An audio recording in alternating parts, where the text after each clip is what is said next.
dhaxasugaha boqortooyada Sacuudiga Arabiya Mr. Mohammed bin Salman ayaa waxaa la soo warinayaa in uu xiriir jacayl la leeyahay aktarada caalamiga ah ee ka shaqeysa Hollywood-ka ee lagu magacaabo Lindsay Lohan. waxaa sii xoogeysanaya wararka warinayaan qaar ka mid ah warbaahinta Mareykanka oo ku saabsan xiriir jacayl oo qarsoodi ah oo ka dhaxeeyo dhaxasugaha boqortooyada Sacuudiga Mohammed bin Salman iyo aktarada Mareykanka ee Lindsay Lohan.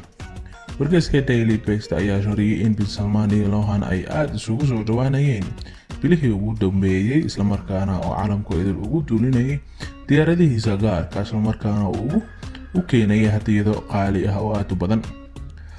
hadiyadaha uu bin Salman siiyay Lindsay ayaa waxaa ka mid ah credit card ay ku jirto lacag badan. mar dadka ku dhow Lindsay aan la weydiiyayna waxaa ka jira xiriirka waxay sheegeen in iyada iyo bin Salman ay isgaranayaan balse aysan ahayn xiriir qarsoodi ah ama xiriir caadi ka dhaxeeya wax faahfaahin inay bixiyaan waa ay diideen.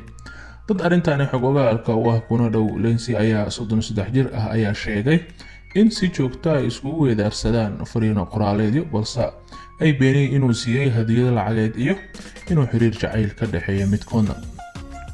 Lohan ayaa fadhigeedu yahay dalka Isutaga Imaaraadka Carabta. waxaa dadka ku dhow ay sheegeen in la kulankeeda badan ee madaxda Carabta ay markasta abuuri karto warar xan oo ku saabsan xiriir jacayl.